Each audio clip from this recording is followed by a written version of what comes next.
Nous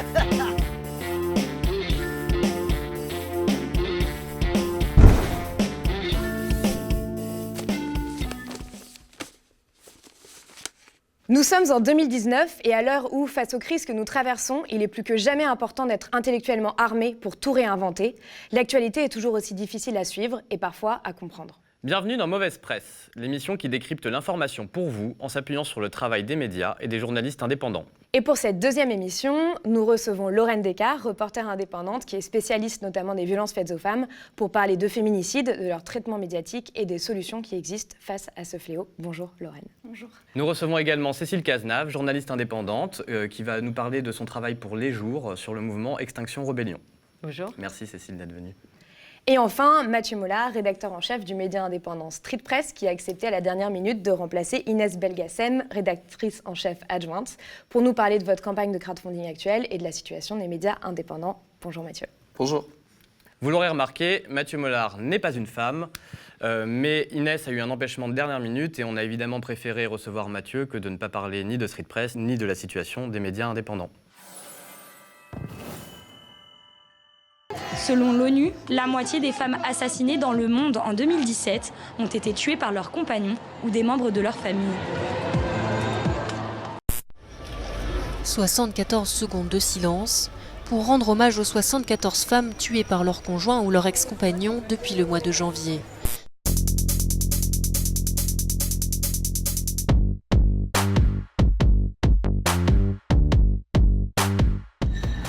Devant ce symbole, le Panthéon, où vous voyez en haut est écrit « Aux grands hommes, la patrie reconnaissante ».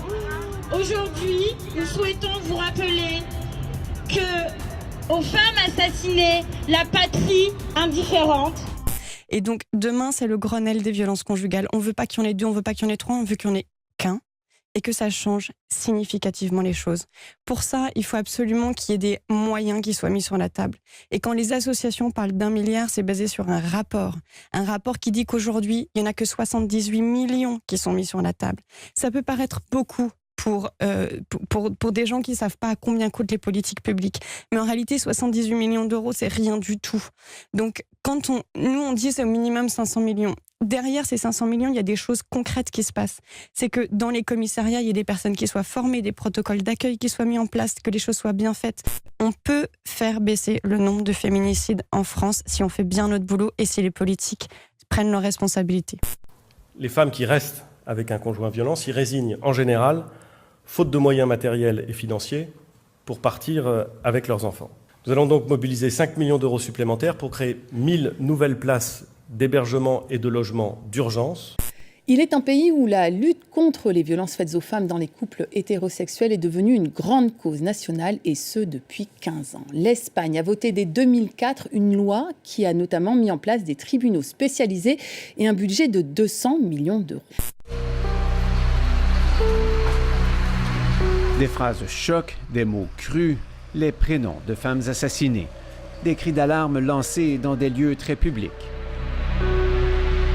On veut inonder les espaces publics pour rendre ça visible et que ça s'arrête. C'est notre revendication. On veut arrêter de compter nos mortes.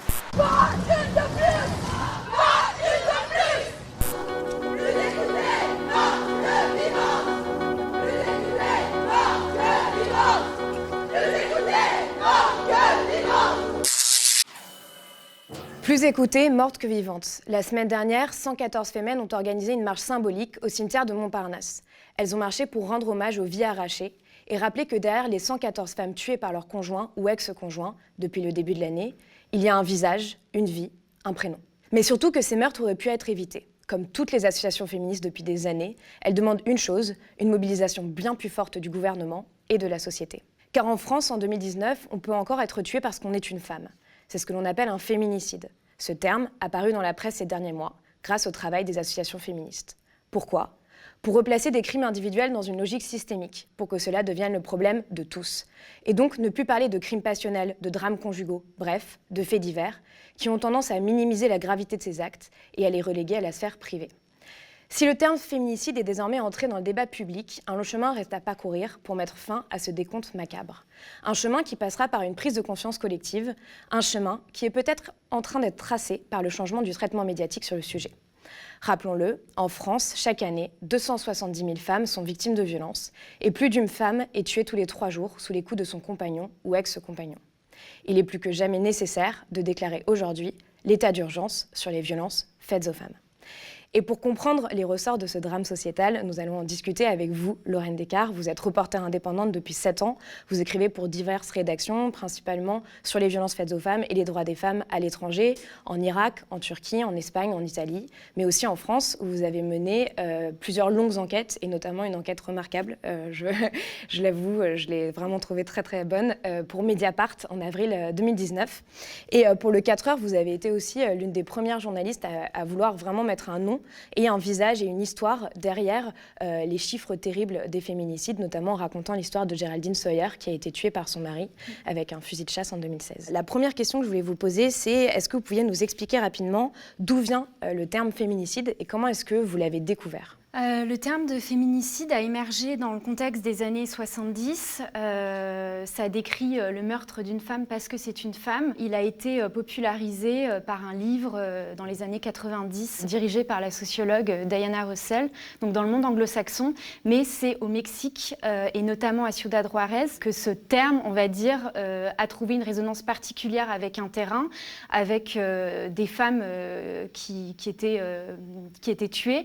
Et ça s'est ensuite beaucoup développé en Amérique latine et ensuite ça a été repris par des mouvements féministes en Europe. Je pense à Oser le féminisme qui, il me semble, en 2014 avait été l'une des premières associations à reprendre ce terme sans forcément beaucoup d'écho ou autant d'écho qu'aujourd'hui. C'est devenu une arme conceptuelle pour politiser des violences qui autrement étaient reléguées à la sphère privée, aux faits divers et parfois même, il faut le dire, à quelque chose de drôle en fait. Quand on lisait des titres dans la presse que notamment une militante comme Sophie Gourion a recensé dans son Tumblr les mots tuent, c'était ridiculisé en fait, ce qui était inacceptable puisqu'on parle en fait de morts et que ces morts en fait quand on les analyse collectivement, donc quand on va au-delà du fait divers, on se rend compte qu'il y a de nombreuses récurrences. Notamment le contexte de séparation qui est la première des grandes récurrences. Alors on va parler du traitement médiatique et justement c'est ce que vous dites dans votre article que vous avez écrit pour le 4 heures en 2017. Vous dites cela peut surprendre mais statistiquement le principal risque d'assassinat pour une femme est lié au fait d'être en couple, pire d'être en phase de séparation puisque le danger de féminicide se cristallise particulièrement au moment de la séparation qui est mentionné dans 30% des meurtres qui sont recensés en 2018 et dans 90% des cas c'est des meurtres qui sont prévisibles et qui sont à l'arme blanche ou à l'arme à feu. Donc en fait, l'expression morte sous les coups de son compagnon ne correspond pas vraiment à une réalité. Est-ce que vous pouvez nous expliquer rapidement pour que tout le monde comprenne comment est-ce qu'on en arrive là en fait ? Déjà, il faut savoir, et c'est exactement ce que vous avez dit avec cette statistique de l'ONU, d'un rapport sur les homicides dans le monde. Dans le monde, environ la moitié des femmes qui sont tuées le sont par leur conjoint ou ex-conjoint. En fait, les femmes sont tuées par quelqu'un qui est supposé prendre soin d'elles, quelqu'un qu'on est supposé aimer et qui est supposé les aimer. Et c'est vraiment en fait la spécificité du féminicide conjugal, puisqu'après, il peut y aussi avoir d'autres catégories. En tout cas, pour la situation française, c'est vraiment la conjugalité qui est le plus prégnant, alors que quand on est un homme, on a beaucoup plus de chances d'être tué en fait, par quelqu'un qu'on ne connaît même pas forcément. On pose souvent la question « et alors les hommes ?» Donc en 2018, il y a eu 28 hommes victimes. Contre 121 femmes. Et donc, parmi ces 28 hommes victimes, à peu près 50% avaient commis des violences antérieures. Je ne veux pas dire que, évidemment, personne ne devrait mourir. En tout cas, il semblerait que ça s'inscrit dans un terrain de violence conjugale antérieure. Il y a quelque chose qu'on appelle la mécanique du crime sur les féminicides, en expliquant qu'il y a une forme de cycle de violence et aussi une emprise psychologique de l'homme sur la femme qui fait que la femme ne part pas. Parce que souvent, on va dire, mais pourquoi la femme n'est pas partie? Comment elle en arrive à être tuée? Oui, pourquoi est-ce qu'elle part pas? C'est vraiment la première question qu'on va se poser quand on commence à aller sur le terrain des violences conjugales. C'est une question qui est forcément tout à fait légitime puisqu'on peut ne pas comprendre pourquoi est-ce qu'une femme qui va se prendre recevoir un coup de poing de la part de son conjoint ne part pas ou ne va même pas porter plainte, alors qu'en fait, si quelqu'un va nous faire la même chose dans la rue, il y aura beaucoup plus le réflexe d'aller le dénoncer. En fait, c'est tout simplement parce que c'est la personne avec laquelle on vit, c'est la personne qui nous connaît, qui connaît aussi nos points faibles, c'est parfois la personne avec laquelle aussi on a créé une famille. Donc quand j'ai démarré cette enquête qui a été publiée sur Mediapart et pour laquelle j'avais reçu le soutien de la bourse Brouillon d'un rêve de la SCAM, j'ai décidé en fait de partir à la rencontre des familles de victimes de féminicide de l'année 2018. Pour cela, je me suis aidée d'un travail remarquable qui est effectué par un collectif de militantes et militants bénévoles sur Facebook. Donc c'est la page Féminicide par compagnon ou ex qui est de plus en plus connue et qui pour moi est aussi l'un des déclencheurs de cette prise de conscience actuelle. Et donc j'ai contacté énormément de monde. Évidemment, beaucoup de personnes n'avaient pas envie de parler, tout comme quand je me suis intéressée au féminicide de l'année 2016, puisque quand on vit quelque chose d'aussi terrible, on n'a pas envie d'aller forcément directement en parler.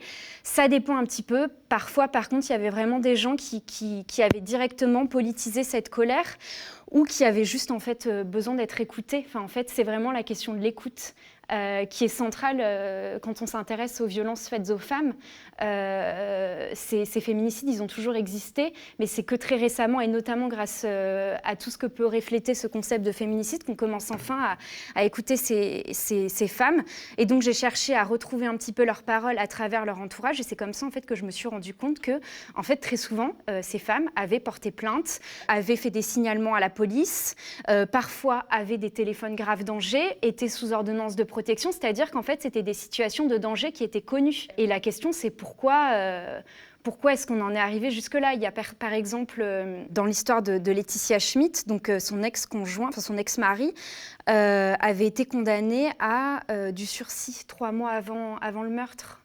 Il était ressorti libre et ça pose aussi la question de qu'est-ce qu'on fait en fait de ces hommes une fois que la situation de danger elle est repérée, parce qu'il y a très peu en fait d'espace pour aussi prendre en charge, écouter et essayer de contenir, de résorber en fait aussi ce problème de violence masculine. On parlait justement du traitement dans la presse et à quel point le changement de ce traitement médiatique peut aussi politiser le problème et amener le problème devant justement le politique. Dans votre article, justement dans le 4 heures, vous pointez ce problème du doigt, du fait que ce soit tout le temps en fait relégué dans le fait divers. Vous dites que jusqu'à peu on pouvait lire des titres comme Morbihan, ivre, il jette sa femme par-dessus bord, ou à Paris, elle énervait son compagnon, il la tue et il la met à la poubelle. Est-ce que ces titres, on les retrouve encore aujourd'hui? Est-ce que la situation a quand même évolué? Parce que quand on voit des titres comme ça, on comprend aussi pourquoi il y a eu du temps à prendre conscience qu'il y avait un problème. Enfin, si même les journalistes, quand ils titrent, relèguent ça comme ça d'une manière extrêmement expéditive. Voilà. Donc, bref, est-ce qu'il y a eu un changement à ce niveau-là depuis? Alors, ces titres, c'est le reflet du déni de la société ou de la cécité de la société face à la réalité des violences conjugales. Mais il s'avère qu'effectivement, et avec soulagement, je constate un énorme changement, un coup d'accélérateur incroyable depuis 2-3 ans. Et c'est vrai qu'on va plus vers un modèle de traitement médiatique à l'espagnol, parce qu'en Espagne, où j'ai habité un petit peu, j'avais remarqué que la presse classique, même El País, El Mundo, en fait déjà, ils parlaient de ces féminicides dans les colonnes. Ça a commencé à recenser en 2001, je crois, les féminicides, alors qu'en France, c'est passé en 2017 avec Titu Lecoq. Et la page Féminicide par compagnon ou ex. Et donc, la presse espagnole va parler de violences machistes, etc. Enfin, en fait, c'est rentré dans le langage journalistique courant. Et aussi, c'est pas mis dans la case fait divers, c'est mis dans la rubrique société. Il y a vraiment une prise de conscience précoce en Espagne comparée à la France. La prise de conscience, elle est en ce moment. Et comme en fait, on partait quand même visiblement d'assez loin, effectivement, en 3 ans, il y a eu pas mal de choses qui sont passées. C'est aussi le fait des journalistes dans les rédactions qui s'emparent de ce sujet, qui contribuent à ça, qui vont écrire dans leurs articles s'il y a eu, par exemple, un antécédent de violence conjugale connu, etc., enfin, qui s'intéressent aussi à ça. Et j'ai remarqué aussi qu'il y a eu un énorme changement dans la presse régionale. Cet été, j'étais en Normandie ou dans le Sud-Ouest et en fait, je lisais beaucoup d'articles qui traitaient de manière parfaite en fait ce type de violence en fait.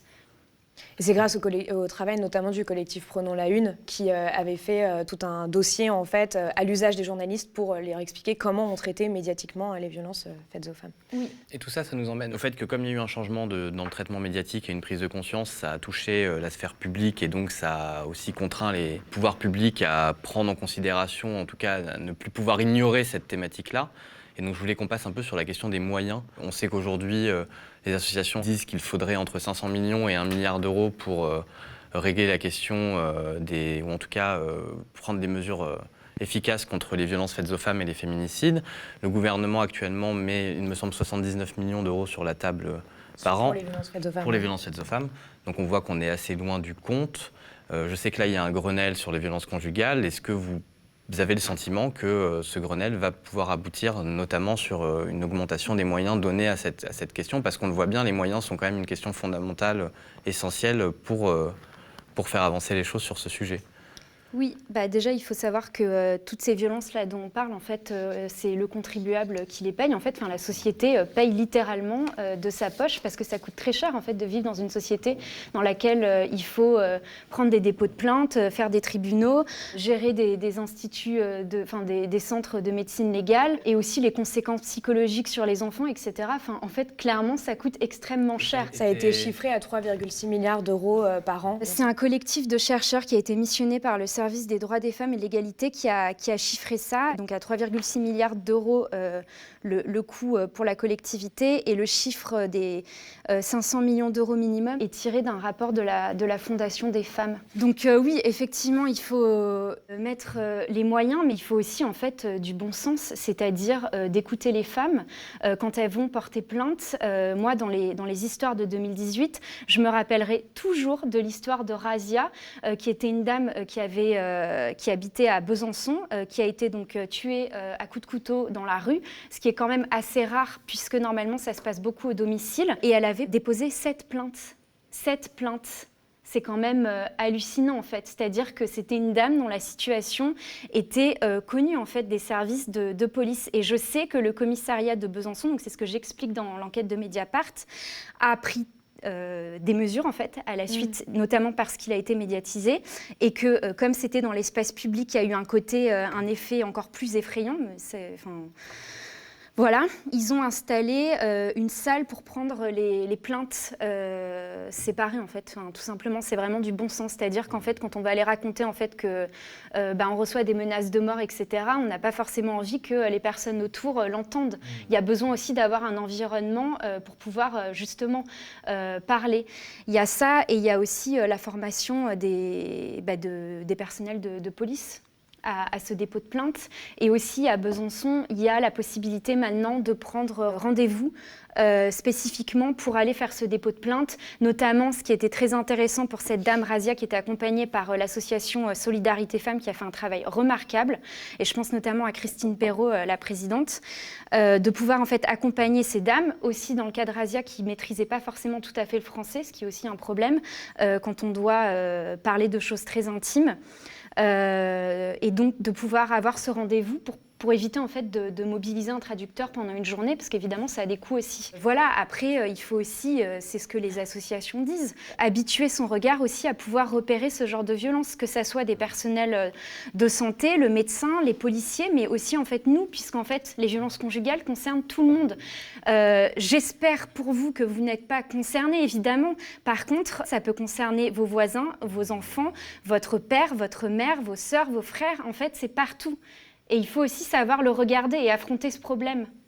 Pour préciser, il y a un Grenelle des violences conjugales qui a été lancé là le 3 septembre 2019, qui va rendre ses conclusions le 25 novembre. Il y a 12 groupes de travail qui travaillent sur des questions spécifiques liées aux violences faites aux femmes qui vont rendre leurs conclusions fin octobre.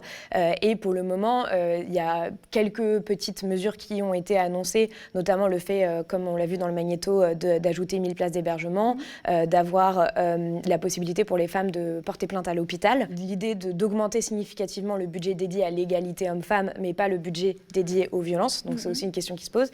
Vous, au regard de toutes les enquêtes que vous avez menées, etc., et donc de ces scénarios qui sont finalement en fait assez souvent les mêmes, malheureusement, est-ce que vous avez identifié des choses en vous disant ça pourrait être une solution pérenne qui pourrait fonctionner pour essayer vraiment de réduire significativement le nombre de ces féminicides?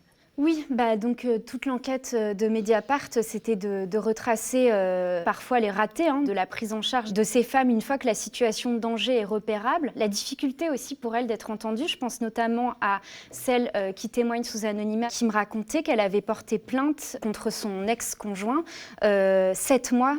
Pendant 7 mois, en fait, elle a attendu, c'était le commissariat de Montreuil, elle a attendu une réponse à son dépôt de plainte pour menace de mort répétée. Pareil, Magali était sous ordonnance de protection, téléphone grave danger, donc protection extrême.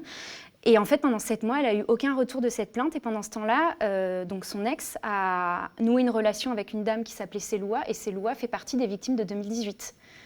Voilà, c'est vraiment des choses de bon sens, en fait, de traiter ces plaintes. Après, en fait, il faut aussi se poser la question de pourquoi cette violence, en fait. Pourquoi et je pense que il faut en revenir, en fait, à l'éducation aux enfants. À éduquer à l'égalité, à lutter contre les stéréotypes de genre. Pourquoi la force est valorisée physiquement chez les petits garçons? Pourquoi est-ce qu'on nous éduque en tant que femmes encore aujourd'hui à parfois avoir des positions inférieures, ce qui se retrouve aussi dans les inégalités de salaire, etc. En fait, tout est relié. Il y a un continuum de violence qui se traduit de façon extrême jusqu'à ces féminicides et qui va démarrer à des petites choses du quotidien parfois auxquelles on n'a pas envie de faire attention. Et ça peut être compréhensible. Cette proposition d'éducation fait partie justement des propositions d'un collectif féministe qui avait été faite sur Mediapart le 19 septembre et qui est assez détaillée, qu'on vous mettra en lien de l'émission. Malheureusement, on pourrait continuer à parler encore très longtemps, on va devoir clore cette dernière partie. On mettra en lien de l'émission tous vos articles et on va passer à la deuxième partie. Merci beaucoup, Lorraine, pour votre témoignage.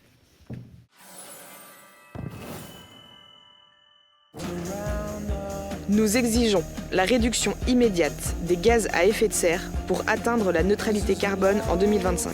Notre but, ce n'est pas de mettre le bazar dans la cité pour mettre le bazar, c'est de faire en sorte que notre message passe de la façon la plus efficace possible et la plus paisible possible.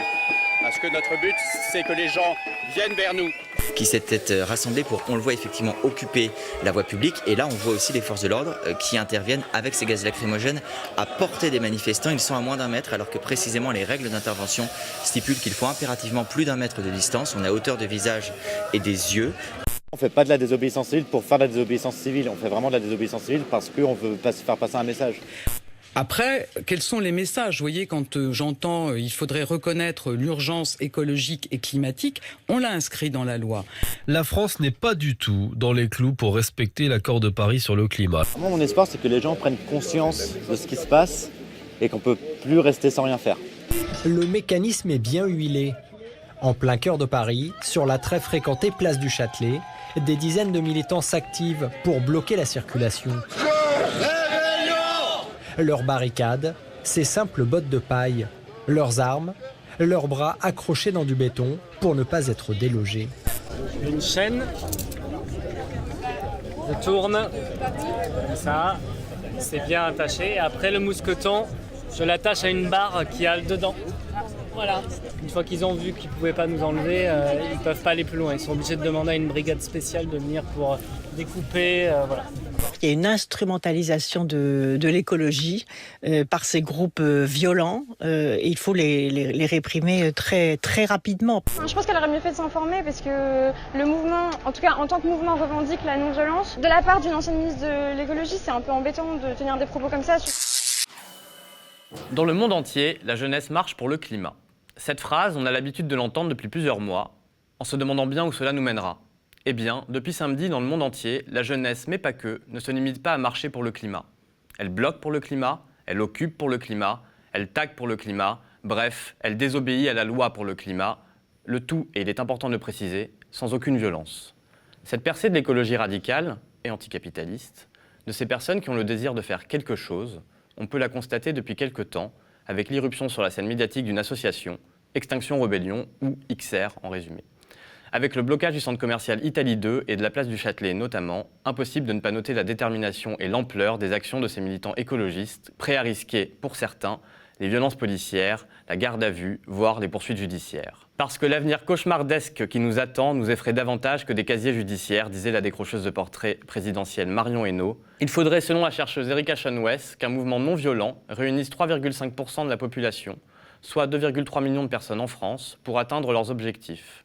Pour l'instant, à Extinction Rebellion, ils ne sont pas encore des millions, mais ils se développent à toute vitesse. Et c'est ce dont on va parler avec vous, Cécile Cazenave, ce soir. On va commencer par vous demander si vous pouvez nous expliquer un peu ce qu'est Extinction Rebellion, d'où vient ce mouvement, et puis aussi vous, comment vous l'avez découvert et vous avez eu envie de parler de ce mouvement-là, quoi. Alors moi, en ce moment, je réalise une enquête pour le média Les Jours, lesjours.fr, qui est un média en ligne, et dont le principe, c'est s'emparer d'un sujet et en faire ce qui est appelé au journal une obsession, qui est en réalité une série d'articles, c'est-à-dire prendre le temps sur plusieurs semaines et donc en plusieurs longs articles, généralement une dizaine par exemple, mais ça peut être un peu moins, un peu plus, de s'inscrire dans un sujet et de le décortiquer et de le suivre avec l'idée que du temps long viennent les informations. Il se trouve que le mouvement Extinction Rebellion, qui est né il y a 1 an à peu près en Grande-Bretagne, qui a depuis essaimé dans différents pays, puisque chaque branche est indépendante, mais il se trouve que des mouvements Extinction Rebellion qui répondent aux mêmes caractéristiques, à savoir 4 revendications et 10 principes, se créent dans de nombreux pays. Et un mouvement s'est créé en France. Il s'est déclaré le 24 mars 2019. Depuis, il a un peu grossi.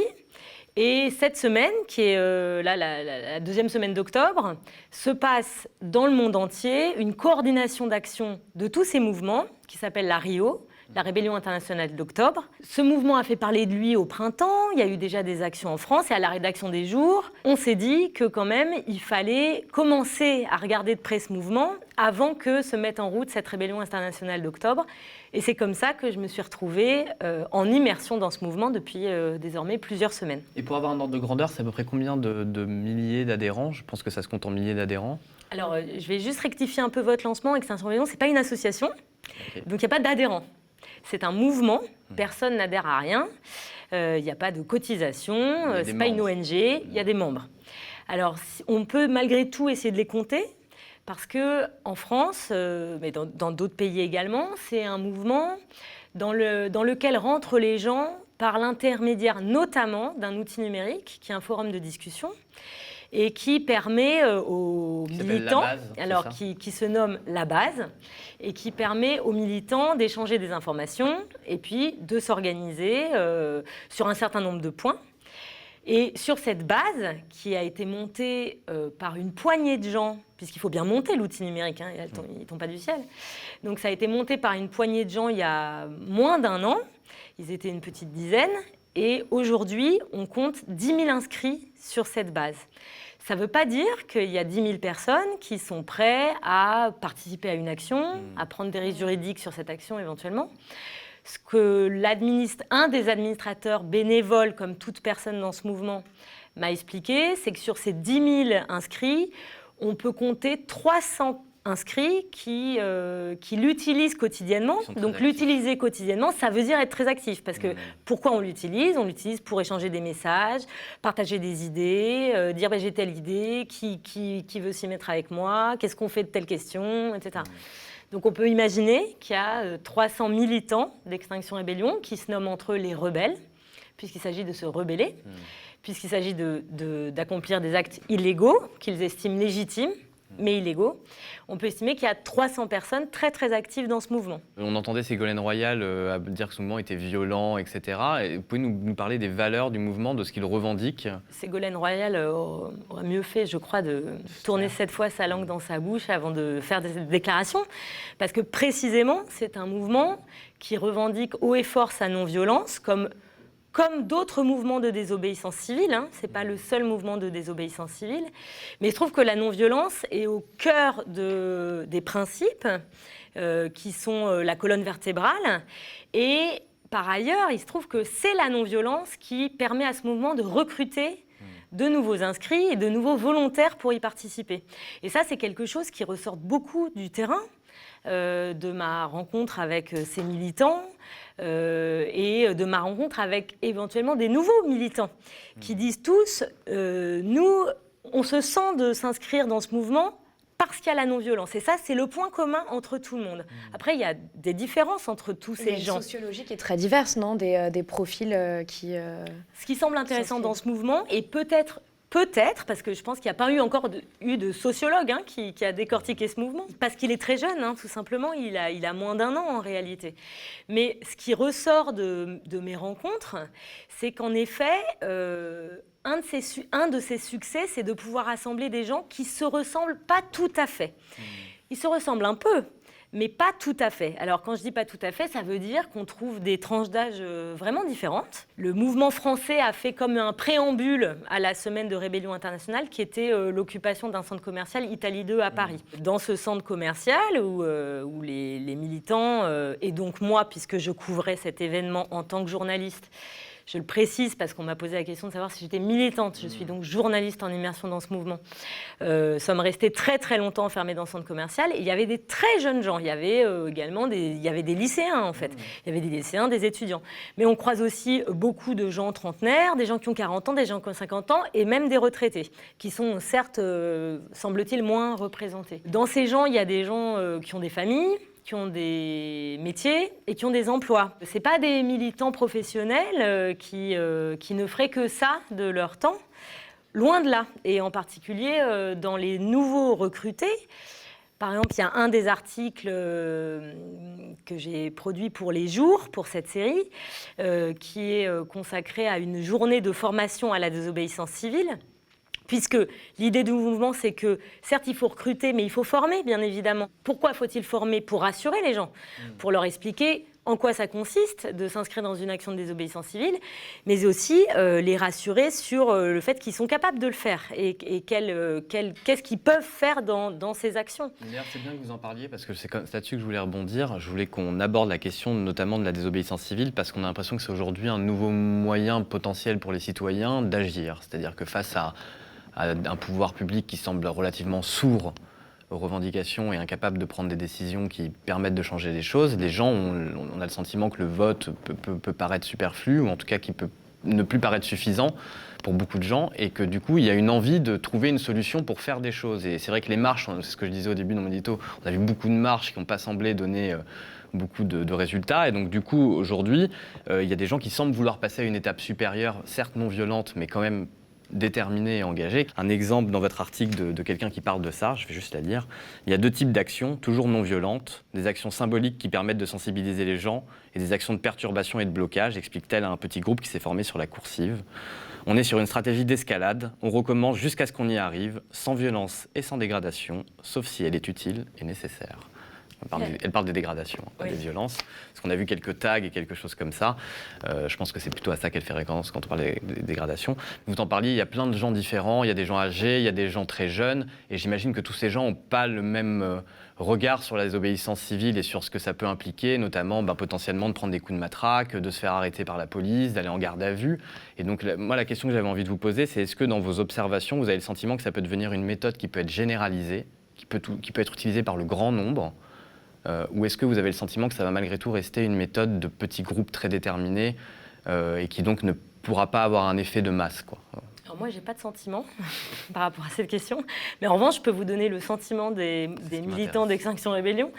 Leur objectif, c'est de rassembler suffisamment de gens pour faire une masse critique, en effet. Ce qu'ils essayent d'expliquer, notamment dans les journées de formation, c'est que dans une action de désobéissance civile, une fois de plus, ce sont des méthodes connues. Il existe d'autres collectifs qui le pratiquent, d'autres mouvements. Il y a des postes plus ou moins exposés juridiquement et plus ou moins exposés éventuellement à de la répression policière.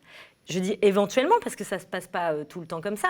À Londres, notamment, où ce mouvement est né et où se déroule, bien entendu, la semaine de rébellion internationale, les gens ne prennent pas de gaz lacrymogène, quoi. Le contexte français est quand même absolument particulier, notamment depuis 1 an et depuis que le mouvement des Gilets jaunes s'est lancé. En effet, il y a une partie des gens nouvellement inscrits dans ce mouvement qui s'interrogent beaucoup sur qu'est-ce qu'ils peuvent se permettre de faire et pour conserver leur intégrité physique. Donc, par exemple, aux journées de formation, il y a des gens inquiets, il y a des gens motivés. Comme vous l'avez dit, ils ont le sentiment qu'à travers ce type de mouvement, ils peuvent accéder à un nouveau levier, qu'ils ont beaucoup marché pour le climat, ils ont beaucoup fait de pétitions, ils ont beaucoup réformé leur vie intime à travers tous les éco-gestes possibles et imaginables, que l'ensemble n'a pas d'impact, et donc là, leur est proposé un nouveau mode d'action qui potentiellement peut en avoir un. C'est pour ça qu'ils viennent. Ce que vous racontez justement dans votre article, c'est que chacun a un rôle bien précis et qu'en fait, chacun peut décider dès le formulaire d'inscription, enfin moi j'avais un peu regardé, de se dire, bah voilà, moi je suis prêt à aller en garde à vue ou non, je vais faire le lien avec la police, je vais être celui qui sera l'occupant, je vais être le street medic, je vais être média-activiste, enfin chacun peut choisir aussi un peu son rôle. Exactement. À la journée de formation que j'ai couverte, une des formatrices disait... Pour un poste de bloqueur, c'est les gens qui se armlock, donc qui accrochent un mousqueton dans un tube en PVC. C'est les gens qui vont devoir tenir une ligne de blocage face aux forces de l'ordre. Mais pour un poste de bloqueur, il y a 5 personnes autour, c'est ce qu'elle nous expliquait, c'est ce qu'expliquait la formatrice. Donc il y a les personnes qui vont faire la médiation entre les forces de l'ordre et les bloqueurs justement, et les autres militants. Souvent en garde à vue, alors ça c'est le contact police qui finit souvent en garde à vue, paraît-il. Pourquoi ? Parce qu'il est connu, parce que c'est lui qui a discuté, parce que donc ils l'ont bien identifié. C'est la personne qui en fait transmet les informations entre le mouvement et la police. En fait, les gens parlent avant de se rentrer dedans. Donc le contact police, il dit bah voilà, on est là pour ci, pour ça. Informez-nous en échange quoi. Et les policiers, en fait, généralement informent. Il y a aussi un rôle très important de peacekeeper, de l'ange gardien, qui va faire beaucoup de médiation auprès des passants, expliquer, puisque le but de tout ça, en fait, c'est quand même de recruter en masse et puis que les gens entendent le message que ces militants ont à faire passer. Il s'agit quand même de l'urgence écologique, c'est leur message. Donc le rôle de médiation est très important. Mathieu À Extinction Rebellion, mais comme dans le mouvement des Gilets jaunes, il y a cette idée qu'il n'y a pas de chef. Et c'est quelque chose que je trouve questionne notre démocratie et qui est extrêmement intéressant. Je ne sais pas si c'est quelque chose qui contribue à recruter des militants. Je ne sais pas si ça contribue à recruter des militants, mais c'est parfaitement exact. Il n'y a pas de leader, il n'y a pas de porte-parole. Ce qui, d'un point de vue des médias, est très intéressant parce que, par exemple, au début de l'occupation de la place du Châtelet, je sais par certains contacts que j'ai désormais dans ce mouvement, c'est l'intérêt d'y être longtemps, que les médias se sont beaucoup plaints de ça.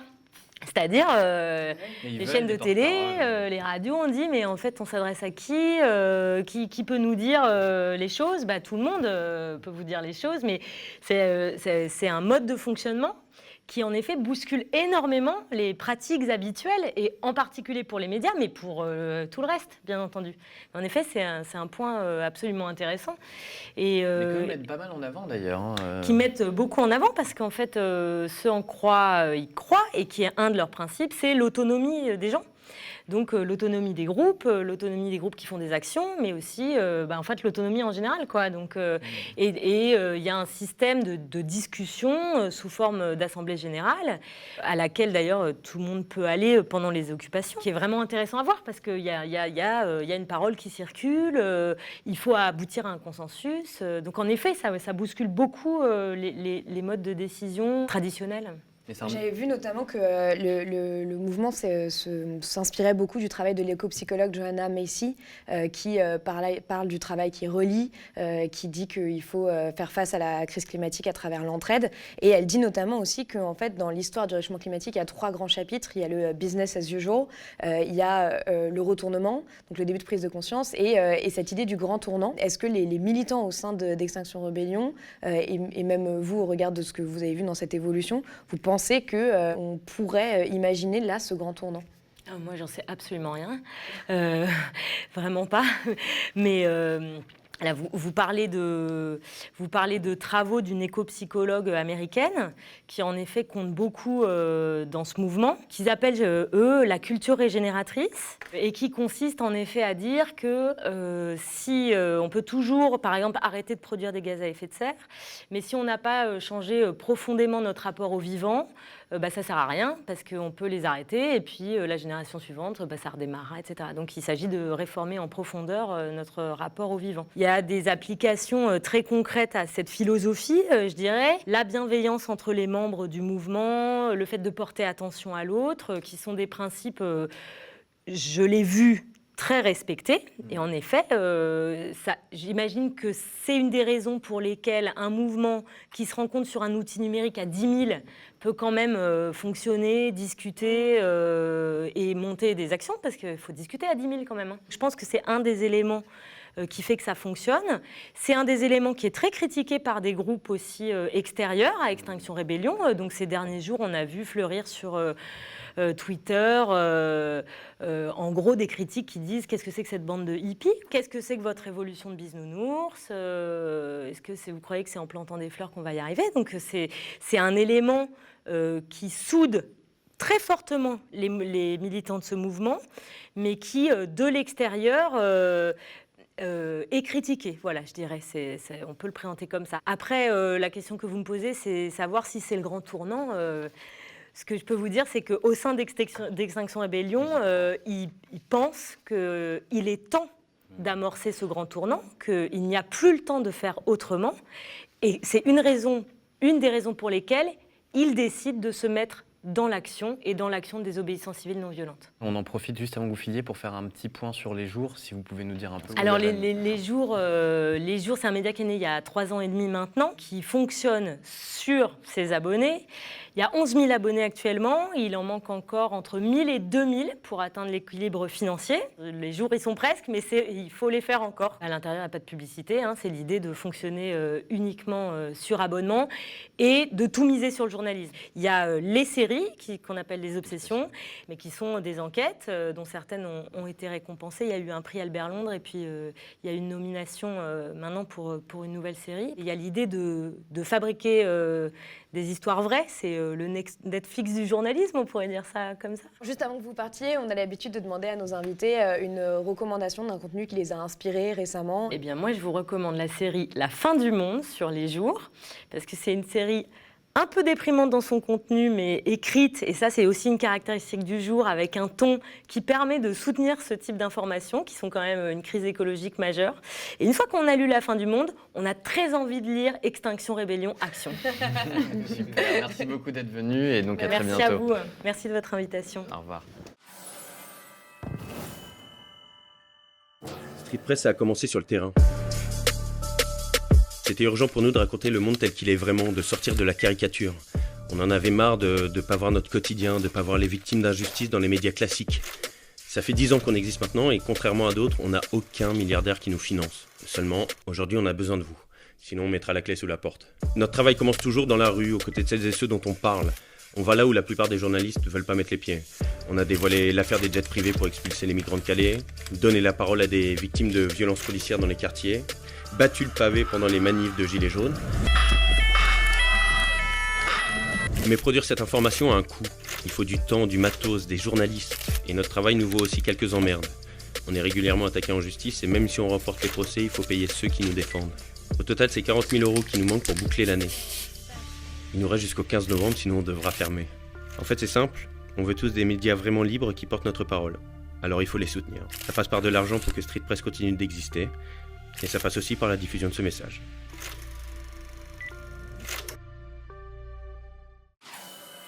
La vidéo que vous venez de voir, c'est la vidéo qui circule depuis plusieurs semaines sur les réseaux sociaux, qui est un appel aux dons pour aider le média indépendant dont vous êtes le rédacteur en chef, Mathieu Mollard, Street Press. Avant d'en venir à l'exemple de Street Press, je voulais qu'on fasse un tout petit point rapide sur la situation des médias aujourd'hui en France. Il y a un rapport qui est sorti, qui est le rapport Reuters en 2019, qui est assez déprimant puisqu'il nous dit qu'il y a seulement 24% des Français qui ont confiance dans les médias.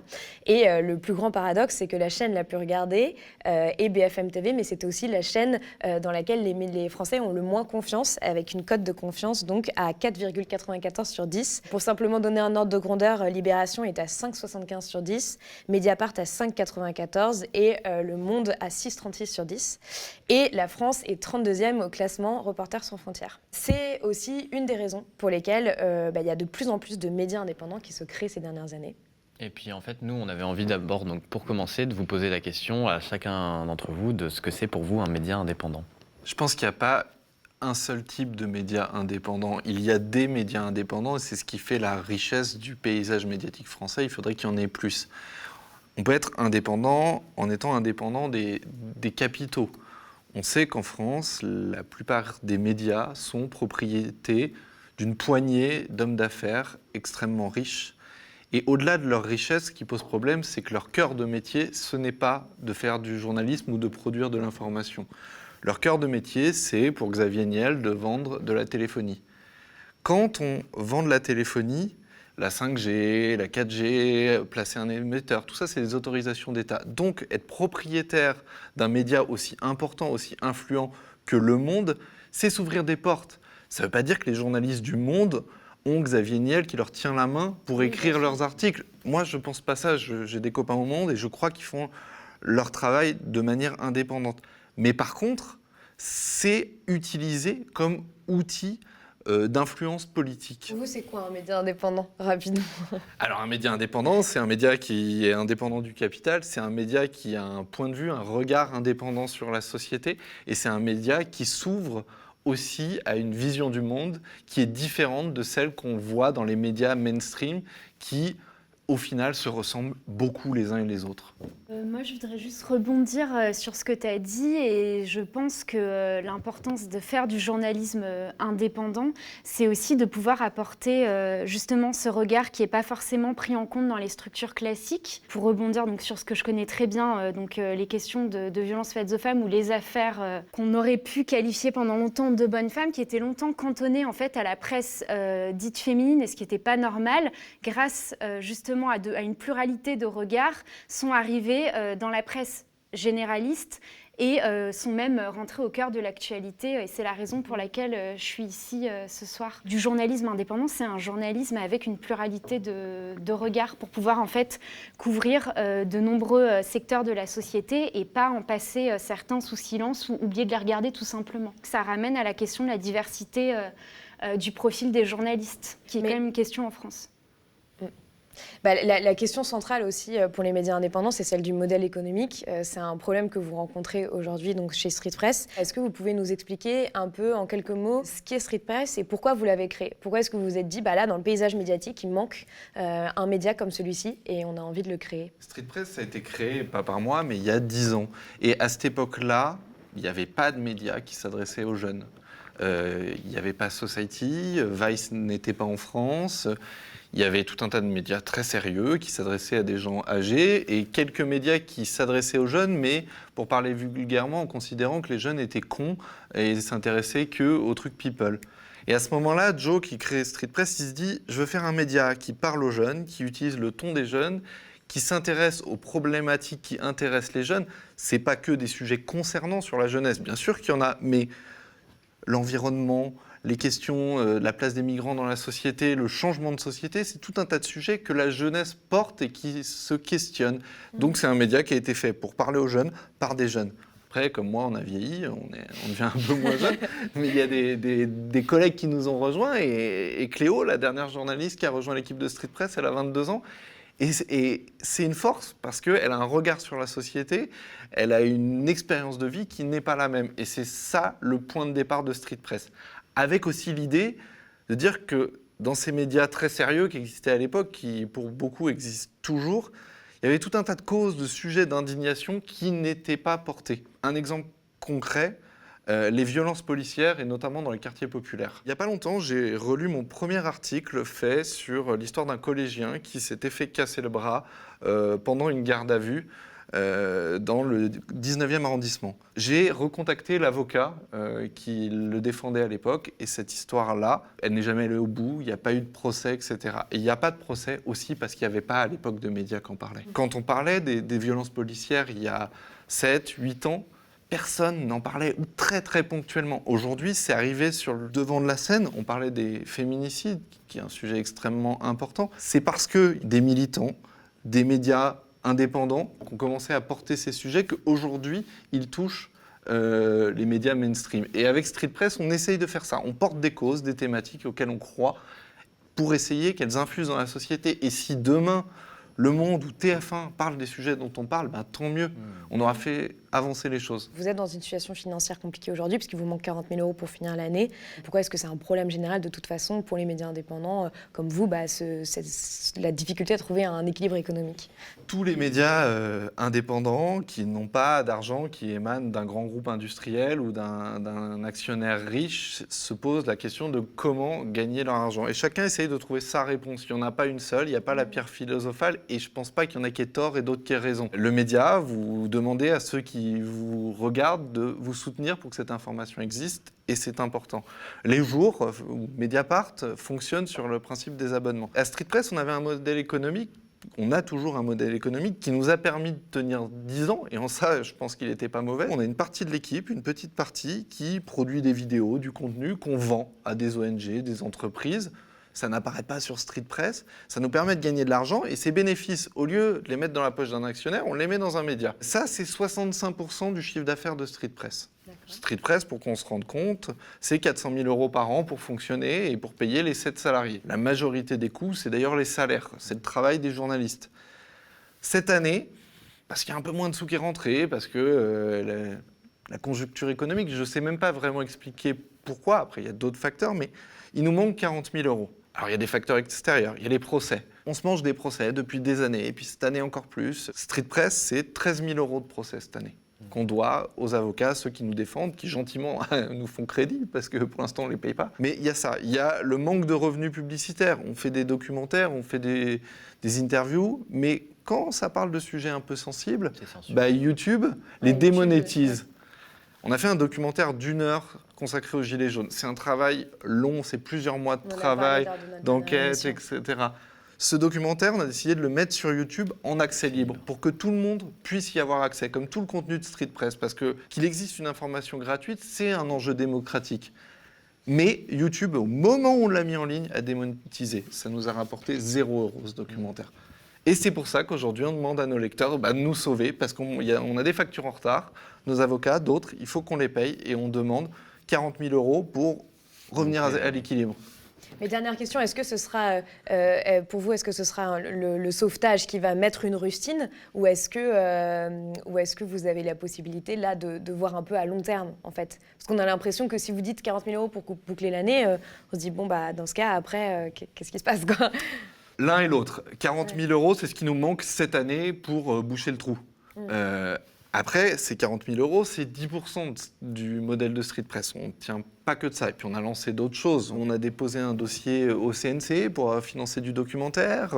On développe plein de choses. Et d'ailleurs, c'est pour ça qu'on dit à nos supporters, nos lecteurs, vous n'arrêtez pas à 40 000 €. Hein. La campagne, elle dure jusqu'au 15 novembre. On saura quoi faire avec cet argent.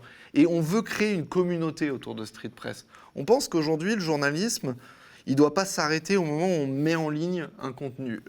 Un média, c'est un acteur de la société, un acteur du débat public. Et ce qu'on a fait avec le documentaire sur les Gilets jaunes, on l'a mis en ligne, on l'a diffusé, et après on a organisé des projections. On a dit à tous ceux qui voulaient le projeter gratuitement, on vous le donne, vous le diffusez.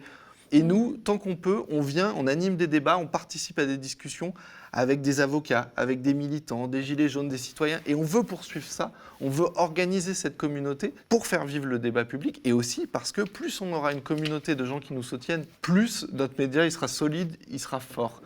Si on dépasse les 40 000 €, le palier d'après c'est 70 000 €. Et avec ces 30 000 € de plus, on embauche une personne en plus, en CDI, parce que les gens à Street Press sont en CDI. Et grâce à ça, on va développer ces actions de terrain, cette communauté autour de Street Press. Vous m'avez un peu grillé le terrain, mais je voulais faire un petit panorama ensuite des différents modèles, des différents médias indépendants. Le plus connu d'entre eux qui est Mediapart, qui est vraiment le système qui est derrière un paywall, avec un système d'abonnement et qui est une véritable réussite, une véritable démonstration du fait qu'un média peut fonctionner avec des abonnements sans être en libre accès, comme Arrêt sur Image, qui a un système aussi derrière un paywall qui aujourd'hui paraît stable et en tout cas est dans la durée. On a d'autres types de modèles qui sont notamment les dons et quasiment purement les dons. Sachez que c'est par exemple Bastamag et Reporter qui sont deux médias qui existent dans la durée. Et puis on a des petits derniers venus comme nous par exemple, qui avons un modèle un peu hybride où on a des gens qui financent notre contenu pour qu'ils soient en libre accès. Et en même temps, aujourd'hui, le média ne pourrait pas fonctionner non plus sans les dons. Donc on fonctionne aussi énormément avec les dons. Maintenant qu'on a vu un peu ces différents modes de financement des médias, on a la chance d'avoir une journaliste indépendante qui a travaillé pour divers médias, etc. Et donc je voulais aussi vous interroger, vous, sur votre travail, sur votre capacité à faire votre travail de journaliste indépendante. Est-ce que c'est difficile? Est-ce que vous arrivez à vous en sortir financièrement? Est-ce que vous êtes libre dans votre travail? La première chose qu'il faut savoir, c'est que je suis journaliste pigiste par choix. Donc pigiste, c'est un statut, ce qui veut dire en fait que j'ai plusieurs employeurs. En fait, c'est un statut juridique. On dit souvent journaliste indépendant, mais en fait, on est journaliste pigiste. Et oui, en fait, c'est possible d'être journaliste pigiste heureuse ou heureux par choix et de s'en sortir. Je dis pas que on fait pas a priori ce métier, je pense, pour devenir riche. Hein, ça, c'est sûr et certain. Soyons honnêtes. En revanche, c'est possible de le faire et d'arriver à en vivre. Et pour ma part, en fait, j'ai choisi cette forme de journalisme, de le pratiquer en tant que pigiste. Il s'avère aussi du coup que je travaille beaucoup avec ce que vous appelez la presse mainstream, comme l'Obs ou même Cosette, qui a été racheté par un groupe de presse, parce que en fait justement ça me permet de pouvoir creuser une obsession, comme disait Cécile, que je pourrais pas forcément faire en étant en poste dans une rédaction. Et je pense que j'aurais pas autant de liberté, de marge de manœuvre. Donc en fait cette liberté qui est essentielle pour moi, je l'ai grâce à ce statut de pigiste. J'appartiens à un collectif de journalistes et c'est un modèle qui se développe énormément depuis 2-3 ans. Parce que c'est vrai qu'en fait, la pige, je crois que ça fait rêver en fait pas mal de journalistes.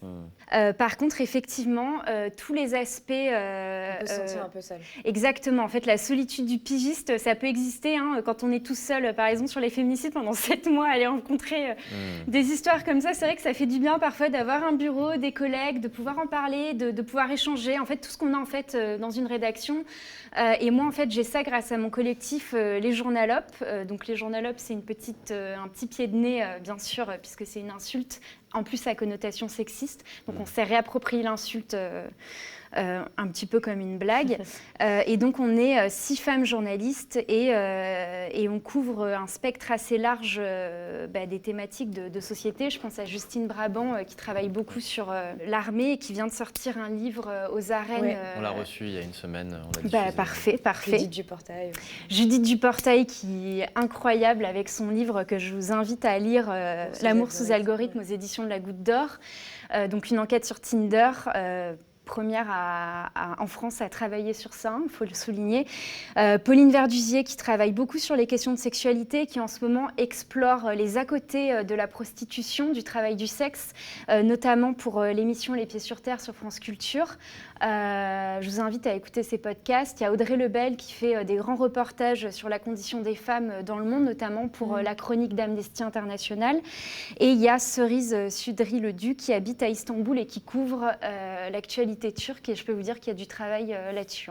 Pour conclure cette partie, on voulait un peu ouvrir sur la question des solutions, après avoir dépeint parfois des tableaux un petit peu noirs. Quelle est selon vous la solution pour faire vivre les médias indépendants? Il y a quelque chose auquel on avait réfléchi avec Mathias cet après-midi en se disant finalement, est-ce que la proposition de l'économiste Julia Cagé pourrait être transposable aux médias? En fait, elle proposait de créer des bons de 7 € pour que chaque citoyen en fait puisse allouer chaque année au mouvement politique de son choix cette somme-là lors de cette déclaration de revenus. Pour ouvrir la discussion, est-ce que pour vous ça pourrait être transposable aux médias? Est-ce que vous avez des idées? D'autres idées, voilà, de financement. Le problème, c'est que les gens lisent de moins en moins la presse. Hein. Enfin, en fait, c'est quand même la base. Mais ils votent de moins en moins aussi. L'idée, c'est aussi parce que potentiellement, ils se sentent exclus d'un processus. Moi, je me disais, il y a des gens, ils n'ont pas 5 € à mettre dans un journal, en fait. Et pourtant, ils l'aimeraient peut-être. Donc, potentiellement, c'était cette idée de ne pas exclure des gens financièrement et de les inclure et de leur donner envie de participer. Excusez-moi pour la coupure. Non, mais c'est la question en fait du lien au lecteur qui est essentielle et qu'il faut travailler. Et je pense que c'est c'est la question que tu as abordée en parlant de communauté. Aujourd'hui, c'est vrai que la question d'animer sa communauté, d'échanger et aussi peut-être de sortir du simple contexte du rapport papier, parce que je suis dans la presse écrite, et par exemple d'aller en discuter aussi en faisant des événements, etc. Enfin, c'est l'idée d'un journalisme vivant se développe aussi. En fait, je pense qu'il faut explorer aussi des nouvelles façons de faire du journalisme, les nouveaux médias, et aller aussi là où les gens ont envie de lire ou de s'informer. Et visiblement, le papier, ça devient quand même de plus en plus de niche, quoi. En tout cas, oui, de niche. Il y a plein de modèles ou d'idées à creuser. Il y a cette notion de communauté, de construire un groupe, de s'insérer, d'être présent dans la société. Plus les médias seront déconnectés de la société, du réel, moins les gens les liront, moins les gens les aideront. Donc il faut que les médias ressemblent à la société dans toute sa diversité, sa pluralité de genres, d'apparence, de milieux sociologiques, etc. Qu'elle écoute les lecteurs, les téléspectateurs. Après, il y a la question du financement public. Aujourd'hui, il existe des financements publics dédiés à la presse. Sauf que les financements publics, aujourd'hui, ils sont principalement orientés, alors soit d'un côté vers les médias de service public, qui sont directement financés par la redevance, soit vers la presse écrite qui, parce qu'elle est écrite, et si en plus elle est quotidienne, elle est énormément aidée par l'État. Et c'est très bien. Sauf qu'il y a tout un tas de médias qui sont créés après qu'on ait voté ces lois-là, qui sont en dehors de ce champ-là. Vous, nous, Mediapart, Les Jours, tous ces gens-là, toute la presse en ligne, toute la presse en ligne, on touche quasiment rien d'aide publique. Ça pourrait passer par des bons, c'est une idée que je trouve intéressante, ça pourrait passer par tout un tas de modalités de financement public, et en plus, on a besoin de pas tant d'argent que ça. Quand on parle des budgets, Street Press, là, on demande 40 000 €. Un an de Street Press, c'est 400 000 €. C'est pas énorme pour faire vivre un média qui, chaque année, entre le site internet, nos audiences vidéo, touche, je sais pas chaque année, chaque mois, 2,5 millions de personnes différentes qui nous suivent. Peut-être aussi ce problème lié au fait que pour beaucoup de gens, ce n'est pas encore vraiment inclus dans leur esprit que en fait, s'abonner à un média indépendant, c'est un acte citoyen, si on en a les moyens. Oui, il y a un travail, c'est la confiance envers les médias. C'est si les gens nous lisent, nous regardent, passent du temps, s'intéressent à notre travail, jugent qu'il est utile, tout le travail que tu fais sur les féminicides, il a un impact. Quand tu parles concrètement de ce commissariat où les choses ont changé parce que les journalistes dont toi en avaient parlé, tu as changé la vie des gens par ce travail journalistique. Et les gens, ils le verront, ceux qui vont regarder le média, ce soir, ils vont se dire, bah ouais, par son travail, elle a changé à une échelle modeste, mais elle a changé concrètement la vie des gens. C'est ce qu'on essaye de faire à Street Press. Quand on fait une enquête qui révèle, par exemple, un cas de harcèlement raciste, sexiste à la mairie de Paris, que suite à notre article, notre enquête, il y a une enquête administrative qui est déclenchée, que la personne est déplacée. Il y a des gens qui travaillaient sous les ordres de ce petit chef-là, qui leur pourrissait la vie, qui demain, grâce à cet article, ne travailleront plus sous les ordres de cette personne. Eh bien, les gens, s'ils se rendent compte de ça, ils nous aideront. Et c'est pour ça qu'à Street Press, on dit on est un média rigoureux, qui fait un travail de journaliste, vérifiable, et en même temps, on est engagé, on défend des choses, on défend des valeurs, et c'est ce qu'on fait tous autour de cette table. Et c'est comme ça qu'on regagnera la confiance des lecteurs et qu'ils nous aideront par 1, 2, 5 € sur Street Press, sur le média, en s'abonnant à Mediapart, en s'abonnant au Jour. Donc la solution, c'est de recréer un lien de confiance, en fait. C'est la solution que je vois à court terme. C'est la solution la plus réaliste si on n'attend rien. Pardon. Ce qu'on n'a pas mentionné quand même, c'est que la presse qui est encore lue, c'est la presse régionale. Donc c'est en fait la presse qui est proche des gens, avec une rédaction qui est proche. Et il y a quand même aussi quelque chose de très français. C'est le parisianisme. En fait, c'est que la plupart des médias sont à Paris. Et peut-être au final que, en fait, littéralement, le lien de proximité qu'on essaye de faire avec ses lecteurs est aussi entaché par le fait qu'il y a une condensation des médias dans une seule ville en France. Il y a une proximité qui semble entachée entre les lecteurs et les journalistes, parce que ce lien de confiance, en fait, on fait confiance aux gens dont on se sent proche. C'est pour ça qu'on continue à lire beaucoup la presse régionale. Et d'ailleurs, il existe, on n'en parle pas souvent, des titres de presse quotidienne régionale, mais aussi des médias indépendants en région. Je pense à Rue 89 Strasbourg, qui en fait n'appartiennent pas au groupe qui a été racheté de Rue 89, qui est quelque chose d'indépendant, qui eux aussi demandent de l'aide.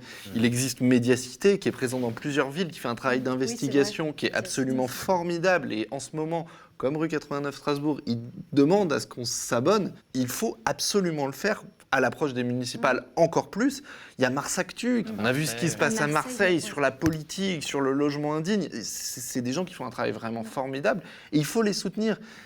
Et choisissez ce qui vous ressemble, ce qui vous fait envie, mais soutenez un média.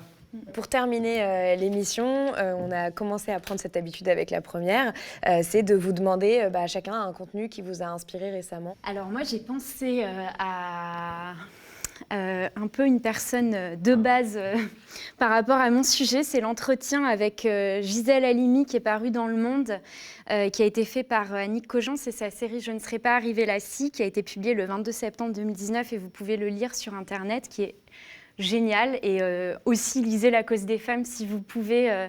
Ça remonte, mais ça a dit encore tellement de choses, ce livre. Et si je peux, je veux bien lire le petit extrait hyper fort. Donc la question, c'était « Que prenez-vous » Et la réponse, c'était la sororité, depuis toujours, la solidarité. Quand les femmes comprendront-elles que leur union leur donnerait une force fabuleuse. Désunies, elles sont vulnérables, mais ensemble, elles représentent une force de création extraordinaire. Une force capable de chambouler le monde, sa culture, son organisation, en le rendant plus harmonieux. Les femmes sont folles de ne pas se faire confiance et les hommes sont fous de se priver de leur apport. J'attends toujours la grande révolution des mentalités et je dis aux femmes 3 choses. Votre indépendance économique est la clé de votre libération. Ne laissez rien passer dans les gestes, le langage, les situations qui attentent à votre dignité. Ne vous résignez jamais. Voilà. Très beau mot de la fin. Moi, c'est un podcast qui n'est pas fait par un média indépendant, mais par un média de service public sur France Culture, qui est un portrait de 55 minutes du journaliste dont on a beaucoup entendu parler ces derniers mois, David Dufresne, par une journaliste, Johanna Bedeau, que je ne connais pas du tout, mais c'est formidable, c'est extrêmement sensible. Est-ce que vous pouvez repréciser qui est David Dufresne ? Alors, David Dufresne, c'est un journaliste indépendant qui a rendu sa carte de presse il y a des années, qui, ces derniers mois, sur Twitter, et après ça a été recensé ou regroupé sur Mediapart, faisait les signalements Allo Place Beauvau, où il recoupait et il signalait les violences policières et les manquements au règlement de la police pendant le mouvement des Gilets jaunes. Il a, par son travail, permis de mettre en avant, de médiatiser tout ce qui s'est passé sur le maintien de l'ordre. Si à Street Press, on a fait un documentaire sur le maintien de l'ordre, c'est un peu grâce à David Dufresne et son travail. Et ce portrait d'1 heure, qui est disponible gratuitement sur le site de France Culture, est formidable. Ça raconte ses influences musicales, toute sa vie et ses engagements successifs journalistiques, l'affaire Tarnac, enfin tout un tas de choses formidables qui l'ont mené aujourd'hui à faire ce travail d'intérêt public. Je me répète un peu, mais j'ai trouvé ça génial. Voilà, cette émission est terminée. Merci beaucoup de nous avoir suivis et regardés. Comme pour la précédente émission, vous pourrez retrouver toutes les références aux documentaires, aux articles, etc. qu'on a fait pendant l'émission dans la description. Et on vous dit à dans 15 jours.